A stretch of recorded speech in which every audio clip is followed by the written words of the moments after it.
같이 한번 읽어보겠습니다. 부활을 맞이하는 우리의 태도. 우리가 지난주에 부활절을 맞이해서 과연 예수님의 부활이 팩트인가 좀 살펴봤죠.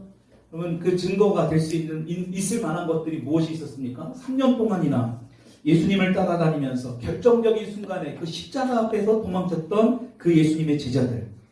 여러분, 그랬던 제자들이 불과 몇 달 만에 어떻게 됐습니까? 자신의 목숨을 아끼지 아니하고도 예수님을 전하는 사람이 될 수 있었다는 거예요. 여러분, 그 이유가 뭐라고 그랬습니까? 바로 부활하신 예수님을 목격했기 때문이다. 그러니까 예수님의 부활에 대해서 팩트이냐 거짓이냐, 이것이 사실이 아니냐, 여러분, 이거 성경은 분명하게 우리에게 말씀하고 있다는 거예요. 여러분, 그래서 베드로가 어떻게 했습니까? 예수님을 부인했던 이유, 바로 부활하신 예수님을 만나기 전이었기 때문이다. 그런데 이 베드로가 십자가에 못 박히는 것이, 역사에 보게 되면 이 베드로가 죽을 때 예수님처럼 똑같이 십자가에 죽게 되는 것, 이 모습으로 죽는 것이 자기는 도저히 그렇게 할 수 없다. 차라리 십자가에 거꾸로 매달아라. 여러분, 그렇게 베드로가 죽을 수 있었던 이유가 바로 뭐라 그랬습니까? 부활하신 예수님을 만났기 때문이라는 거예요. 여러분, 그렇다면 이 예수님께서 부활하신 것이 팩트라는 것을 우리가 지난 시간에 알았는데, 이제는 그 부활을 맞이하는 우리의 태도는 어떻게 해야 되는가? 우리가 좀 그것을 좀 살펴보려고 합니다. 여러분, 이 세상에서 가장 중요한 굿뉴스, 요새 지난주에도 총선 때문에 뉴스가 어마어마하게 쏟아 나오고 있는데요. 그 어떤 것보다 가장 굿뉴스 무엇일까요? 바로 예수님이 나를 위해 십자가에 죽으시고 부활하셨다는 사실. 여러분, 이것보다 중요한 굿뉴스가 어디 있습니까? 여러분, 이 부활 사건을 통해, 여러분, 기존에 토요일에 예배를 드렸거든요. 여러분, 그런데 이 부활절 이후부터 어떻게 했습니까? 이 부활절을 기념하기 위하여 예배도 주일로 드리는 그러한 역사를 바꾸는 굉장히 중요한 사건입니다. 여러분, 그런데 이 위대한 사건을 그 당시에 예수님이 부활하셨을 때에 그 제자들이 들었음에도 불구하고 그 제자들마저도 기뻐하지 않았다는 것이 성경에 나와요. 여러분, 누가복음 24장 17절의 말씀 같이 한번 읽어볼까요? 시작. 예수께서 이르시되 너희가 길 가면서 서로 주고받고 하는 이야기가 무엇이냐 하시니 두 사람이 슬픈 빛을 띠고 머물러 서더라. 그럼 예수님의 이 두 제자, 분명히 예수님이 부활하셨다는 소식을 들었습니다. 근데 그 소식을 듣고도 이들이 어떤 모습으로요? 슬픈 모습으로, 슬픈 빛으로. 여러분, 이들에게는 예수님의 그러니까 부활이 뭔지를 몰랐던 거예요. 부활의 능력이 뭔지 모르고 부활의 이 개념에 대해서 몰랐기 때문에 부활했다는 예수님은 들었는데 그것이 나하고 무슨 상관이냐? 여러분, 예수님이 뭐라고 말씀하셨습니까? 약속하신 성령을 보낼 때까지 이 예루살렘에 있으라고 말씀하셨잖아요. 근데도 이들은 작은 마을인 이 엠마오로 어떤 모습으로요? 슬픈 빛을 띠고 슬픈 모습으로 가고 있었다는. 여러분, 우리도 이 메시지를 보면서 우리도 한번 돌아봐야 돼요. 우리가 지난주에 부활절을 맞이하고 또 이 부활의 기쁨, 부활의 소식을 들었음에도 여러분, 이렇게 부활하신 예수님을 믿는다고 하면서도 우리가 슬픈 빛을 띠면서 슬픈 모습으로 살아가고 있지는 않은지. 여러분, 왜 이렇게 살아갈까요? 부활이 무엇인지 제대로 모르기 때문입니다. 여러분, 예수님께서 부활하셨다는 것이 내 머리로는 믿겨지지만 그 부활의 능력이 내 삶에서 나타나지 않는 거예요. 그러니까 뭡니까? 슬픈 모습으로 살아가는 거예요. 저는 교회를 다니면서 가장 듣지 말아야 될 이유 중에 하나가 바로 이 얘기예요. 교회 다녔어? 예수 믿었었어? 몰랐네. 우리가 이 말은 정말 듣지 말아야 될 이야기 하지 않습니까? 예수 믿는 사람이 왜 맨날 그렇게 얼굴은 우중충하고 그냥 우리 박민경 권사님처럼 맨날 밝고 웃음기가 넘고 밝은 에너지가 나와야 되는데 그냥 어떻습니까? 그냥 우거지수? 죽순으로 살아간다는 거예요. 여러분, 왜 그러느냐? 바로 이 부활의 의미를 모르기 때문이에요. 여러분, 부활이 의미가 뭐냐면요, 헬라어로 뭐냐면 아나스타시스라는 단어를 사용합니다. 아나스타시스. 아나가 뭐냐? 위에, 영어로 이것을 얘기합니다. 스타시스는 뭐냐? 존재라는 걸 의미해요. 그러니까 우리는 이 부활을 통해서 뭐냐? 땅에서 비록 살아가고 있지만 하늘에서 존재하는 자라는 의미예요. 그러니까 우리가 이 땅에서 비록 이렇게 살아가고 있지만 하늘에 속한 존재라는 뜻이 바로 이 부활이에요. 아나스타시스. 여러분, 그렇다면 우리에게 좀 질문을 해야 돼요. 우리가 이 예수님의 부활을 믿고 있다라는 것. 우리가 지난주에도 부활절을 통해서 우리 마음껏 주님 앞에 예배를 드렸지 않습니까? 감사와 기쁨으로요. 그렇다면 우리가 과연 하늘에 속한 존재로 이 땅에서 살아가고 있는가? 그래서 우리뿐만 아니라 우리 자녀들에게도 한번 질문해야 돼요. 우리 자녀들도 하늘에 속한 존재로 살아가고 있는가? 요새 보면 우리 자녀들이 하는 말 중에 유행하는 말이 있어요. 이번 생에는 망했어. 이번 생에는 긁은 것 같아. 다음 생에는 한번 기대해봐야지. 여러분, 왜 이런 소리를 자꾸 우리 자녀들이, 우리 다음 세대들이 자꾸 할까요? 지금 성적으로는 이 좋은 대학에 갈 수 없다는 거예요. 지금 내 외모로는요, 다른 사람들이 이쁘다, 잘생겼다, 이런 소리 듣기 힘들다라는 거예요. 지금 내 경제적인 상태로 보면 결코 이 나라에서, 이 세상에서 부자롭게, 부여롭게 살 수 없다라는 거예요. 그렇기 때문에 그런 말 하는 거예요. 이번 생엔 망했다. 여러분, 중요한 것은 하나님을 믿는 자녀들 중에 혹시라도 이런 생각을 하는 사람들이 있다면 정말 가슴 아파해야 돼요. 왜 이런 말을 합니까? 우리들이요, 자녀들에게 부활신앙에 대해서 제대로 알려주지 않았기 때문에. 그러니까 폭망했다, 이번 생에는 끝났다, 이런 얘기를 자꾸 하는 거예요. 그래서 우리 믿는 자들에게 있어서 이 부활신앙은요, 굉장히 중요합니다. 너무나 중요해요. 그래서 우리가 지난 시간에도 보았고 오늘도 보게 될 이 고린도전서 15장, 여러분 굉장히 중요한, 모든 성경의 말씀이 다 중요하지만 이 고린도전서 15장은 이 부활 사건에 대해서 분명하게 말씀하고 있습니다. 그래서 이 고린도전서 15장을 뭐라고 얘기합니까? 부활장이라고 얘기합니다. 이 사도 바울은요, 우리에게 이 부활에 대해서 명확하게 성령의 감동을 입어서 명확하게 말씀하고 있다는 거예요.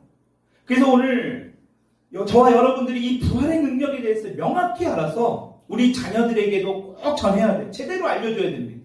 그리고 또 어떻습니까? 이 부활을 알지 못하는 우리의 가족, 또 우리 주변의 친척, 이웃, 이런 사람들에게 꼭 전할 수 있는 여러분들이 될 수 있기를 주님의 이름으로 축원합니다. 여러분, 첫 번째 부활은 뭐냐? 부활은 예수님이 부활의 첫 열매가 되시고 저와 여러분들도 반드시 부활하게 된다.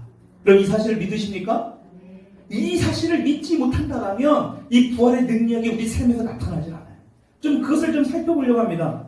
오늘 읽은 본문 고린도전서 15장 51절 52절 다시 한번 읽어볼까요? 시작.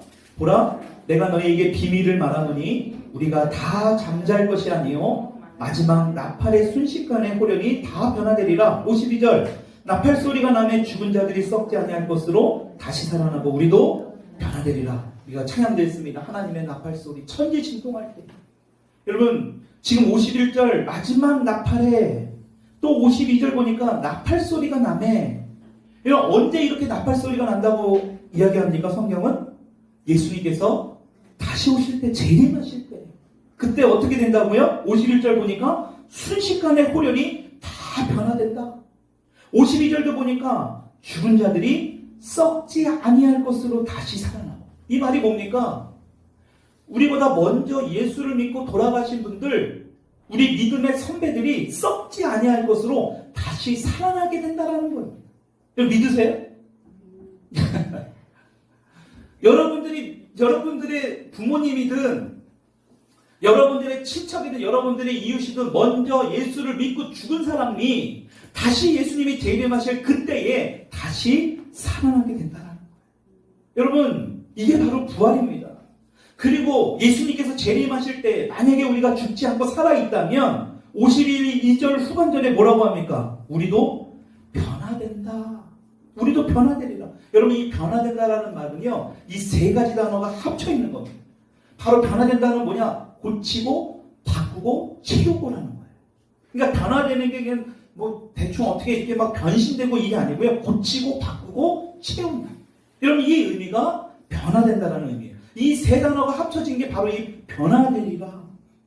여러분, 그래서 우리가 살아있을 때 주님께서 재림하는 것을 보게 되면 우리 주님께서 우리를 어떻게 하신다고요? 고치고, 바꾸고, 채우셔서 우리의 부족한 부분을 채우시고 우리의 잘못된 부분을 고치시고 바꾸셔서 그동안 우리의 모습에서 새로운 모습으로 변화시킨다. 이게 바로 부활입니다. 여러분, 53절을 한번 다시 읽어봅시다. 시작. 이 썩을 것이 반드시 썩지 않을 것을 입겠고 이 죽을 것이 죽지 아니함을 입으리로다. 여러분, 우리 몸은 어떻게 됩니까? 세월이 지나면 다 늙어지게 됩니다. 탱탱했던 피부들이요 어느 순간부터 주름이 자글자글해지고, 그렇죠? 여러분들은 그래도 피부가 좋아서 탱탱하네 아직까지. 근데 조금 있으면 더 좀 지나면 더 쭈글쭈글해집니다. 우리 속은 어떻습니까? 간 기능, 폐 기능, 신장 이런 기능들이 다 기능을 잃어가게 됩니다. 저하가 되는 거예요. 여러분, 그래서 우리 주님께서 재림하시는 날에 이 썩을 것, 이 땅에서 다 썩어 없어지는 그 썩을 것들이 어떻게 된대요? 썩지 아니하는 육체를 입게 된다. 또 이 세상의 모든, 우리는 이 땅에 태어나면 반드시 죽게 되는데 이 죽을 것이 죽지 아니하는 육체를 입게 된다는 거예요. 여러분, 그래서 영지주의자들은요 이 몸의 부활을 믿지 않습니다. 영이만 부활한다, 영만 부활한다 이야기예요. 여러분, 그래서 우리 사도신경에 몸이 부활한다 이 말을 우리가 고백하지 않습니까? 다시 살겠다, 영원히 산다. 여러분, 이것은 굉장히 중요한 고백이에요. 여러분, 마치 누구처럼요? 부활의 첫 열매가 되신 우리 주 예수 그리스도처럼. 여러분, 그렇게 우리도 부활하게 된다는 거예요. 여러분, 예수님께서 부활하셔서 이 땅에서 40일 동안 그 육체를 사람들에게 보이셨습니다. 지금 그 기간이지 않습니까? 부활하시고 40일 동안입니다. 예수님이 어떻게 하셨습니까? 벽을 뚫고 제자들에게 나타나 보이시기도 하셨어요. 도마에게는 어떻습니까? 제자인 도마에게 옆구리도 한번 찔러봐라. 야, 내가 진짜 부활한 너가 스승으로 섬겼던 그 예수야, 만져보라고 했습니다. 또 배가 고프셔서 제자들과 어떻게 했습니까? 함께 식사도 하셨어요. 그리고 하늘로 올라가실 때는 그 12제자와 합의 그 수많은 무리들 앞에서 자신의 육신이 하늘로 들리는 것을 직접 눈으로 목격하게 하셨다는 거예요. 여러분, 그 육체가 바로 저와 여러분들이 변화될 그런 육체의 모습이에요. 완전한 모습. 여러분, 그래서 예수님이 부활의 첫 열매라는 겁니다. 여러분, 이렇게 육체만 새로워질까요? 여러분, 예수님이 재림하시게 되면 이 세상도 완전히 새로워집니다. 그래서 요한계시록 21장 1절로 2절의 말씀입니다. 같이 한번 읽어볼게요. 시작. 또 내가 새 하늘과 새 땅을 보니 처음 하늘과 처음 땅이 없어졌고 바다도 다시 있지 않더라. 또 내가 보매 거룩한 성 새 예루살렘이 하나님께로부터 하늘에서 내려오니 그 준비한 것이 신부가 남편을 위하여 단장한 것 같더라. 아멘. 이걸 자꾸 우리 이 이단이 신천지가 이야기하는 겁니다. 새 하늘과 새 땅. 이건 신천지가 새 하늘과 새 땅이라는 뜻이잖아요. 그러니까 신천지라는 말 자체가 굉장히 성경적인 건데 그놈들이 갖다 쓰니까 우리가 이렇게 쓰면 이상한 것처럼 마치 비춰져요. 여러분, 중요한 것은 우리 사람만, 인간만이 예수님이 재림하실 때 부활하는 것이 아니라 이 세상도 어떻게 된다고요? 변하게 된다. 새 하늘과 새 땅으로. 여러분, 이 새 하늘은 우리가 그동안 아는 하늘이 아니래요. 첫 번째 우리가 봤던 그 하늘, 땅이 아니래요. 우리가 알고 있는 그런 모습이 아니랍니다. 우리가 그동안 전혀 알지 못했고 상상도 할 수 없는 새 하늘과 새 땅 반드시 열리게 된다. 언제요? 예수님께서 재림하실 때. 여러분, 이거 굉장히 중요한 겁니다. 여러분, 그렇다면 왜 하나님께서는 우리 믿는 자들을 이 부활하신 예수님의 육신처럼 완전하게 만드셨을까? 그렇게 변화되기를 원하셨을까? 여러분, 그것은 바로 뭐냐면요, 새 하늘과 새 땅에서 살아가는데 가장 적합한 모습이기 때문에 그래요. 지금 우리의 모습으로는요, 이 육신의 모습으로는요, 이 죄가 이미 들어와 있기 때문에 새 하늘과 새 땅에서 살아갈 수 없습니다. 그래서 부활의 모습, 예수님의 첫 열매가 돼서 예수님의 육신의 모습, 그 모습대로 우리가 변화가 된다는 거예요. 여러분, 그래서 이렇게 완성된 완전한 모습으로 어떻게 한답니까? 영원토록 새 하늘과 새 땅에서 주님을 마음껏 예배하고 주님과 마음껏 교제하면서 그곳에서 감사하며 살아가게 된다는 사실입니다. 여러분, 이 사실을 믿으셔야 돼요. 여러분, 이게 바로 뭐냐? 부활이에요. 이 부활을 정확하게 모르니까요, 우리 자녀들에게도 그 부활에 대해서 명확히 말을 못 해주는 겁니다. 죽음은 마치 끝나는 것처럼, 죽음 이후에 또 다른 무슨 세상이 있는 것처럼. 여러분, 성경은 절대로 그렇게 말씀하고 있지 않습니다. 그래서 예수 믿는 것, 여러분, 오늘도 우리가 주일날 이렇게 나와 주님 앞에 예배드리는 것, 이건 너무나 중요한 거예요. 왜? 오늘도 부활하신 그 주님을 기념하는 이 주일을 통해서 우리가 하는 것이 뭡니까? 장차 우리가 있게 될 부활, 장차 우리가 살아있을 때 다시 오실 그 예수님을 통해서 우리가 있게 될 새로운 모습, 새 하늘과 새 땅, 그것을 뭡니까? 우리가 소망으로, 기쁨으로, 믿음으로 선포하는 것, 그것을 예배하는 거 아니겠습니까? 여러분, 그래서 주일 예배는 우리 마음 가운데 소망이 있습니다. 우리 마음이 뜨거워져요.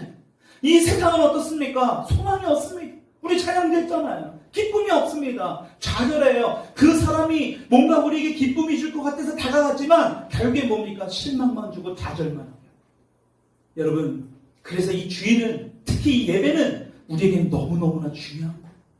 코로나 때문에 주일 예배를 드리는 것이 옳다, 온라인으로 하는 것이 좋다. 여러분, 그것을 논하는 것이 중요한 게 아닙니다. 여러분, 실상적으로 정말 주일날 예배를 드림을 통해서 교회에서 이 이단인 어디 신천지 말고요, 우리 실제적인 건전한 교회에서 이 코로나가 전파된 사례가 과연 몇 개나 되냐고. 수많은 교회에서. 이 교회가 얼마나 많은지 아십니까? 그 단 몇 개 교회 때문에 이 주일 예배를 폐쇄해야 된다고 얘기를 하고요. 사람들의 눈치를 보게 되는 그런 상황에 놓여져 있다는 것입니다. 여러분, 이때일수록 왜 우리가 그런 것에 흔들리느냐? 부활신앙이 제대로 없기 때문에 그래요. 오늘 이 시간에 저와 여러분들 가운데 이 부활의 기쁨, 이 부활의 믿음이 정말로 주님의 은혜로 여러분들 뿌리 깊이 숨겨질 수 있기를 주님의 이름으로 축원드립니다. 여러분, 둘째로, 그렇다면 우리는 이렇게 완전하게 부활하게 되는데, 부활하기 전까지는 이 세상에서 어떻게 살아가야 하는가? 바로 죄와 사망을 두려워하지 말고 살아야 한다. 죄와 사망을 두려워할 필요가 하나도 없다. 여러분, 55절, 56절 본문 말씀 우리 다시 한번 읽어보십시다. 55절, 56절 시작. 사망아, 너의 승리가 어디 있느냐? 사망아, 내가 쏘는 것이 어디 있느냐? 사망이 쏘는 것은 죄요, 죄의 권능은 율법이라. 여러분, 우리 인간에게 가장 큰 두려움을 느끼는 것이 무엇입니까? 예, 사망, 죽음이에요. 여러분, 죽음 앞에서 자유하다. 여러분, 죽음이 아무런 게 나는 두려움이 없다. 여러분, 이것은 약간 거짓일 수도 있습니다. 그렇죠? 물론 너무나 성령이 충만해서, 그렇죠? 부활의 기쁨을 확신해서 이 사망과 죽음을 두려워하지 않을 수도 있습니다. 근데 대다수는 우리 인간이라면 이 죽음과 사망의 대부분은 두려워합니다. 여러분, 그래서 이 공산당들이나 이 독재자들이 행하는 정치를 보십시오. 공포정치라는 걸 행합니다. 그게 뭐냐면 많은 사람들이 보는 앞에서 그 사람을 죽이는 거예요. 그럼 북한만 하더라도 그 고모부를 곡사포로 죽였니? 그래서 뭐예요? 형체를 알아볼 수 없게 만들지 않습니까? 북한에서도 공개 처형이라는 걸 합니다. 왜 많은 사람들을 다 동원시켜서 보는 사람 앞에서 죽입니까? 너희들을 잘못하면 이렇게 죽게 될 거라는 겁니다. 여러분, 우리 인간의 가장 두려움이 이 공포, 이 두려움, 이 죽음이라는 것을 알고 있기 때문에 이 공산당들이나 이 독재 정치인들이, 독재가들이 쓰는 정치의 그런 행태의 모습 중에 하나가 바로 이 공포 정치예요. 죽음을 소재로 합니다. 여러분, 그런데 오늘 이 말씀에 부활의 의미를 깨달은 사도 바울이 뭐라고 고백합니까? 사망아, 너의 승리가 어디 있느냐? 여러분, 이 말은 이 사도 바울이요, 이 사망을 가지고 조롱하는 거예요. 야, 사망아, 네가 그동안 그렇게 나를 힘들게 하고, 그렇게 사람들을 조롱하고, 그렇게 사람들이 죽을까봐 두려워하는 모습으로 살게 했던 그 사망아, 네가 어디 있느냐? 또 56절에도 보니까 어떻습니까? 사망을 불러오게 만든 장본인 뭐예요? 죄를 언급하면서 죄와 사망이 우리 믿는 자들에게는 아무것도 아니라는 것을 이야기하는 거예요. 그래서 사망이 쏘는 것은 죄요, 죄의 권능은 율법이라. 그러니까 사망과 죄가 더 이상 자신에 있어서 아무것도 아니라고 이야기를 하는 겁니다. 여러분, 이것은 굉장히 중요한 거예요. 왜 그러냐? 우리 인간에게는 아담과 하와의 죄를 통해서 뭐예요? 우리 인간에게 들어오게 된 게 바로 죄입니다. 여러분, 이 죄 때문에 예수님이 십자가에서 못 박히시고 죽으셨어요. 여러분, 십자가에 못 박히시고 죽으심을 통해서 어떻게 된 겁니까? 우리 죄의 모든 권세가 다 끊어진 거예요. 여러분, 믿으십니까? 죄의 권세가, 죄의 모든 권세가 우리 예수님이 십자가에 죽으심으로 모든 것을 다 끝내셨어요. 승리하셨다는 의미예요. 여러분, 그래서 이 죄를 통해서 우리가 어떻게 됩니까? 죽을 수밖에 없었잖아요. 진짜로 실제로 죽는 거잖아요. 그렇죠? 아담과 하와의 죄를 통해서 우리는 안 죽게 이 땅에 창조되어 왔는데 죽음을 경험할 수밖에 없는 겁니다. 근데 이 사망의 권세를 어떻게 하셨어요? 예수님이 부활하시면서 이 사망의 권세를 완전히 깨트려 버리셨다. 여러분, 이 사실을 믿을 수 있기를 바랍니다. 여러분, 그러니까요, 사도 바울이 뭐라고 합니까? 죄와 사망의 권세를 조롱하는 거예요. 그래서 예수 믿는 사람들은요, 죄도 두려워할 필요도 없고, 이 죽음, 사망도 더더욱 두려워할 필요가 없다.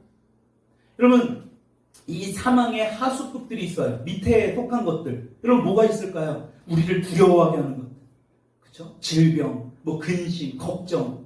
우리가 주 안에서 살아가고 있지만 여러 가지 어려운 모습들, 여러분, 그러한 여러 가지 것들, 우리를 힘들게 하는 것들. 여러분, 그런 모든 것들이 뭡니까? 사망 아래에 있는 것들이 하수급들이에요. 여러분, 죽으면 다 끝나는 거잖아요, 이것 또한. 근데 문제는 뭐냐? 그렇기 때문에 예수님이 부활하심으로 이 사망을 이겼다는 것은 우리의 질병, 근심, 걱정, 두려움, 이 모든 것들도 다 승리하셨다는 거예요. 왜? 예수님이 부활하셨기 때문에. 여러분, 그 부활하신 예수님께서 오늘도 하늘 보좌 우편에서 불꽃 같은 눈으로 오늘 우리를 지켜보고 계시지 않습니까? 우리가 찬양도 했습니다. 주님이 늘 우리를 지켜보세요. 우리를 보배롭고 존귀한 자라. 여러분, 그래서 고린도전서 15장 57절에 사도 바울이 이렇게 기록한 겁니다. 우리 같이 한번 읽어봅시다. 시작. 우리도 예수 그리스도로 말미암아 우리에게 승리를 주시는 하나님께 감사하노니. 아멘. 여러분, 우리가 승리하셨음을 믿으시기 바랍니다. 절대로 이걸 잊어서는 안 돼요. 여러분, 부활의 삶을 산다는 것 다른 것이 아니에요. 이 15장 57절의 말씀, 우리에게 승리를 주셨다는 이 메시지, 이 말씀 붙들고 살아가는 거예요. 여러분, 그래서요, 하나님을 알지 못하는 자들, 하나님을 믿지 못하는 사람들이 두려워하는 것들이 있잖아요. 그렇죠? 그것들을 우리는 전혀 두려워하지 않을 수 있다. 그 사람들이 두려워하는 것들이 우리에게는 전혀 두려운 거리가 되지 않는다는 거예요. 여러분, 성경에도 보십시오. 스데반 집사. 여러분, 이 스데반 집사가 성령이 충만하여서 많은 기적과 이적을 행합니다.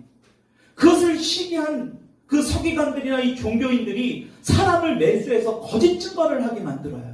여러분, 그래서 이 스데반이 공회에 잡혀가지 않습니까? 여러분, 그 순간에 이 스데반 집사의 모습을 성경은 이렇게 말씀합니다. 사도행전 6장 15절입니다.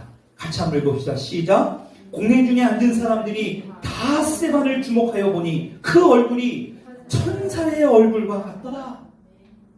여러분, 이 스데반 집사 지금 잘못 자기가 증거하고 잘못 말하면요, 지금 죽을 수 있는 상황입니다. 근데요, 이 스데반 집사는 뭡니까? 하늘 우편에 앉으셔. 부활하신 그 예수님께서 하나님 우편에 계신 그 예수님을 똑똑히 목격했던 거예요. 그러니까요, 죽음 앞에서도 슬픈 얼굴, 두려움의 얼굴이 아니라 천사 같은 얼굴로 있을 수 있었다는 거예요. 여러분, 이게 바로 예수님을 믿지 않는 사람과 믿는 사람들의 차이점입니다. 여러분, 그게 뭡니까? 바로 부활의 능력이에요. 여러분, 우리가 이 땅에 살다 보면 자꾸 이런 두려움을 갖게 하는 사람들이 있습니다. 희한해요. 그 사람과 뭔가 대화를 하면 자꾸 뭔가 두려움, 염려, 걱정, 근심거리들이 막 생겨져요. 어떤 일을 하게 되면 어떤 그런 여러 가지 환경들이 있습니다. 그런 곳에 가면 또 어떤 메시지나 어떤 이런 여러 가지 인터넷을 보면 자꾸 막 비관적인 것들만 들려지고요. 막 그런 것들만 있습니다. 여러분, 그때마다 우리가 해야 될 게 뭐냐? 사망아, 네가 어디 있느냐? 예수의 이름으로 떠나갈지어다. 우리 한번 따라하자. 사망아, 네가 어디 있느냐? 예수님의 이름으로 떠나갈지어다. 여러분, 이렇게 선포하십시오. 여러분, 코로나를 통해서 자꾸 우리에게 어떤 건강에 대한 두려움을 주십니까? 여러분, 그럴 때마다 선포해야 돼요. 코로나는 예수의 이름으로 떠나갈지어다. 사망은 네가 어디 있느냐? 여러분, 사도 바울이 그렇게 오늘 고백하고 있는 겁니다. 그렇게 사망 앞에서 조롱하고 있는 거예요. 왜? 예수님이 부활하셨기 때문에. 우리는 그 부활하신 예수님 때문에 승리했기 때문에 우리는 마음껏 그 예수님을 선포할 수 있게 된다는 것입니다. 여러분, 우리 자녀들에게도 마찬가지입니다. 우리 자녀들이 힘들고 자꾸 그럴 수 있잖아요. 폭망해서 다음 생에 살아야 될 것 같아. 이 세상은 끝난 것 같아. 여러분, 그 자녀들에게 이렇게 얘기하라고 하죠. 사망아, 네가 어디 있느냐? 기도해 주세요. 우리 자녀들의 이름을 불러주면서요. 사망아, 네가 어디 있느냐? 예수의 이름으로 우리 자녀들에게서 떠나갈지어다. 여러분, 그래야지 정말 우리 믿는, 예수 믿는 우리 자녀들에게 그런 말이 나와서는 안 되잖아요. 어떻게 폭망했다는 얘기가 나오고요. 대학 가는 게 우리 인생의 전부입니까? 대학, 좋은 대학 못 간다고 해서 좌절하고 포기하고 이 나라는 헬조선이다, 이런 이야기나 막 인터넷에 떠돌게 만들고, 우리 가정은 흑수저 가정이다. 여러분, 자꾸 그런 말에 동요돼서는 안 돼요. 그게 바로 누가 만들어 놓은 거예요? 다 사망, 다 바로 죄의 것들이 만든 거예요. 여러분, 그때마다 우리는 선포해야 돼요. 사망아, 어디 있니? 예수의 이름으로 떠나갈지어다. 부활하신 예수님이 우리 자녀들과 함께 하실 수 있도록 우리가 계속해서 우리 자녀들에게도 또 우리 자신에게도 또 우리 가정에도 기도하고 알려야 될 필요가 있다. 그럼 마지막으로 이렇게 살아가는 하나님의 자녀들에게요, 우리 주님께서 부탁하신 말씀이 있습니다. 58절 우리 같이 한번 읽어볼까요? 시작. 그러므로 내 사랑하는 형제들아, 견실하며 흔들리지 말고 항상 주의 일에 더욱 힘쓰는 자들이 되라. 이는 너희 수고가 주 안에서 헛되지 않은 줄 알미라. 우리 주님께서 부탁하시는 것이 무엇입니까? 항상 주의 일에 힘쓰라. 그러면서 뭐라고 말씀하세요? 수고하라는 거예요. 수고하라. 항상 주의 일에 힘쓰면서 수고하는 자가 되라. 여러분 너무나 잘 알고 있는 종교개혁자 마틴 루터가 어느 날 어떤 사람이 물어봤답니다. 오늘 지구가 멸망하게 되면 당신은 어떻게 하겠습니까? 종말이 오면 어떻게 되겠습니까? 마틴 루터가 이렇게 얘기했대요. 여러분 너무나 잘 아시죠? 나는 오늘 지구가 멸망하더라도 살아남을 싶겠다. 여러분 이 말은 무슨 말을 의미하는 겁니까? 우리도 마찬가지로 오늘 수고하라는 거예요. 예수님께서 부활하시고 이 땅에서 40일 동안 계시다가 하늘로 승천하시면서 우리에게 명령하신 그 위대한 지상 대명령이 있죠. 그레이트 커미션. 여러분 그 예수님께서 우리에게 명령하신 겁니다. 그것은 누구는 해도 되고 안 해도 되는 게 아니라 다 해야 돼요. 뭐라고 말씀하십니까? 마태복음 28장 18절 20절 말씀 같이 읽어봅시다. 시작. 예수께서 나와 말씀하여 이르시되 하늘과 땅의 모든 권세를 내게 주셨으니 그러므로 너희는 가서 모든 민족을 제자로 삼아 아버지와 아들과 성령의 이름으로 세례를 베풀고 내가 너희에게 분부한 모든 것을 가르쳐 지키게 하라. 볼지어다 내가 세상 끝날까지 너희와 항상 함께 있으리라 하시니라. 아멘. 우리에게 무엇을 명령하십니까? 세상을 바꿔놓으라. 변화시키라. 세상을 변화시키라고 우리에게 부탁하신 거예요. 여러분 무엇으로 변화시키라는 겁니까? 바로 복음이에요. 우리 지난 시간에 복음이 뭐라고 그랬습니까? 다른 게 아닙니다. 예수님께서 나를 위해 죽으시고 다시 사신 것. 여러분 이게 복음이에요. 여러분 그렇다면 나를 위해 죽으시고 다시 사신 것, 이 복음의 말씀을 들고 사람들에 가서 전하라는 거예요. 그래서 그 복음으로 이 세상을 변화시키라는 것입니다. 우리를 통해 뭐예요? 우리의 가정이, 우리의 학교, 우리의 자녀, 우리의 일터, 우리의 직장, 우리의 사업장, 이 모든 세상이 변화되기를 원한다는 거예요. 하나님께서는 바로 이 일을 우리에게 맡기셨다는 거예요. 여러분 오늘 본문에 나오는 사도들, 이 사도발만 하더라도 이 초대교회에 나오는 예수님의 제자들을 보십시오. 그 제자들에게 예수님이 그 일, 그레이트 커미션, 지상 대명령을 맡기셨어요. 여러분 그 사도들이 어떻게 했습니까? 그것을 오늘 바로 수고하지 않았다라면 오늘날 우리에게 복음을 우리는 이렇게 편안하게 앉아서 접할 수 없었을 겁니다. 여러분 그 예수님의 제자들이 그 오늘날에 그 당일날에 그 하루하루에 그들에게 맡겨진 하나님의 말씀을 붙들고 그 수고가 결국에 뭐가 됩니까? 영국으로 훗날에 넘어가게 됩니다. 여러분 훗날 영국으로 넘어갔어요. 여러분 영국이 그 당시에 복음이 막 들어올 그때쯤에 영국이 어떤 나라였냐? 술을 먹다가 술값이 없으면요 자신의 이 와이프를요 이 개 목줄을 걸어가지고요 이 장터에다 내다 팔아버렸어요. 그걸로 술값을 대신했어요. 그 정도로 타락한 나라가 바로 영국입니다. 여러분 그 영국에 누가 있습니까? 감리교의 창시자인 이 존 웨슬레 목사님이에요. 그 복음을 접하고요 사람들에게 이 예수님의 십자가에 죽으시고 부활을 막 전하는데요 얼마나 많은 사람들이 이 존 웨슬레 목사님을 핍박했는지 모릅니다. 이 예배 도중에요 갑자기 황소를 막 풀어놔가지고요 난장 피게 만들고 그런 일들이 엄청나게 많이 있었지만 이 존 웨슬레 목사님은 어떻게 했습니까? 끝까지 수고했어요. 그 수고가 결과적으로 어떻게 일어납니까? 가난하고 가난했던 조선 땅에 아펜젤러와 언더우드 같은 선교사님들이 들어와서 오늘날 우리가 이렇게 편안하게 복음을 접할 수 있지 않았겠습니까? 그 예수님의 부활을 기쁨으로 맞이할 수 있었던 거 아닙니까? 여러분 결과적으로 그들의 수고가 없었다면 우리는 결코 오늘날 이렇게 이 복음을 받아들일 수 없었다는 거예요. 접할 수 없었다는 거예요. 여러분 그렇다면 이제 어떻게 됩니까? 그 수고는 이제는 저와 여러분들이 해야 할 자. 여러분 주변에 이 부활을 알지 못하는 사람들이 너무나 많이 있습니다. 부활은 접했어요. 세상의 부활절, 지난주에도 보니까 대통령이 나서서 성명을 발표할 정도로, 그죠? 부활의 기쁨, 부활의 소망을 나누자. 이 부활에 대해서는 끊임없이 들었을 겁니다. 근데요, 이 부활이 뭔지를 모르는 거예요. 이 부활의 능력이 뭐고, 부활이 어떻게, 구체적으로 어떻게 되는지를 모르는 겁니다. 예수님이 다시 이 땅에 오실 때에 무덤에서 죽은 자들이 다시 살아나게 되고요. 예수를 믿지 않는 자는 영원한 형벌에 떨어지게 된다. 여러분, 예수 천국 불신지옥, 우리가 사실은 이 지하철이나 요새는 접하기가 굉장히 힘든 단어 중에 하나예요. 그렇죠? 문구예요. 근데 이것이 진리예요. 여러분, 그들은 구체적으로 어떻게 될지를 모르는 거예요. 여러분들이 가장 사랑하는 그 사람들이 오늘날 예수를 믿지 않으면 오늘 당장 예수님이 재림하실 때 그들은 어떻게 됩니까? 미안하지만 지옥 형벌로 빠져 들어가요. 버려질 수밖에 없습니다. 여러분, 그 영원한 형벌, 영원한 지옥에서 살아갈 수밖에 없다는 거예요. 여러분, 그래서 우리가 우리 주변에 이 부활을 제대로 좀 알려야 돼. 그래서 부활이 무엇인지 너 아냐? 야, 부활의 삶이라는 게 네가 좀 아니? 이 부활이 마지막 때 예수님이 재림하게 되면 너가 어떻게 되는지 아니? 여러분, 이것을 우리가 좀 알려야 된다는 거예요. 그래서 오늘 우리가 들은 이 메시지를 잘 요약해가지고요, 우리 주변에 부활을 알지 못하는 자들에게 좀 전해야 돼요. 그게 바로 뭡니까? 저와 여러분들이 해야 할 수고라는 거예요. 오늘 주님이 우리에게 부탁하신 겁니다. 흔들리지 말고 항상 주의 일에 힘쓰는 자가 되라. 그럼 말씀을 정리합니다. 예수님께서 완벽한 모습으로 부활하셨어요. 여러분, 그러한 모습으로 우리도 부활하게 됨을 믿으시기 바랍니다. 여러분, 믿으시지요? 여러분, 오늘 메시지를 통해서 분명히 말씀하는 거예요. 근데 그 부활하기 전까지 이 땅에서 우리가 해야 될 게 있다라는 거예요.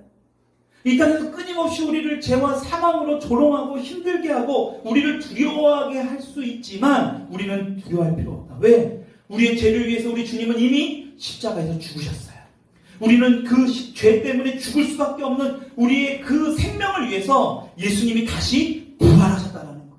여러분, 그러니까 죄와 사망 앞에 우리는 전혀 두려워할 필요가 하나도 없다는 거예요. 그렇기 때문에 뭡니까? 우리는 주님 앞에 감사할 수 있는, 그냥 이것보다 더 감사한 게 어디 있습니까? 여러분들의 부모님에게, 여러분들의 주변에 사랑하는 사람들에게 감사할 수 있습니다. 근데요, 이 감사하고는 수준이 달라요. 왜? 그분들이 여러분들의 생명을 지켜줄 수는 없으니까. 그분들이 여러분들의 죄를 탕감해 줄 수는 없으니까요. 여러분, 그 하나님께 우리가 감사할 수 있는, 그 감사하신 하나님이 우리에게 부탁하셨어요. 뭐라고요? 바로 오늘 수고하라. 하나님이 맡겨준 일, 주의 일에 더욱 힘쓰는 자들이 되라. 여러분, 그래서 우리가 부활절을 맞이했지만 한 주 더 이 부활의 메시지를 제가 전할 수 있었던 것, 전해야 되는 것은 이 부활의 의미를 우리가 좀 더 깊이 있게 알아야 될 필요가 있다는 거예요. 여러분, 그래서 우리가 한 주간을 살아갈 때요, 이 부활의 능력으로 살아갈 수 있는 저와 여러분들이 수 있기를 축원합니다. 여러분, 그래서 부활은요, 자꾸 보면 볼수록 묵상하고 말씀을 들여다보고 이 메시지에 대해서 또 뭔가를 찾아보고 이 부활에 관한 어떤 좋은 신학적인 책들을 자꾸 보면 볼수록요, 어떤지 아세요? 막 소망이 생겨요. 막 전하고 싶은 거예요. 야, 진짜 부활이, 목사님 저도요, 이 부활에 대해서 가끔씩 이 여러 가지 환경들이 짓누를 때가 오거든요. 좌절되는 상황들이, 저도 인간이니까 그게 힘들거든요. 근데요, 이 부활에 대한 분명한 메시지를 알고 나면요, 그것들이 아무렇지도 않아 보여요. 바로 사도 바울처럼 보여요. 사망아, 네가 어디 있느냐? 왜? 저와 여러분들은 반드시 부활, 저와 여러분들은 완벽한 예수님의 모습으로, 육신의 모습으로, 그 영으로 부활하게 돼요. 여러분, 그 사실을 믿으시고요, 한 주간도 코로나로 인하여 경제가 힘들고 어렵다고 하지만 반드시 주님 안에서 승리하는 저와 여러분이 될 수 있기를 주님의 이름으로 축원합니다.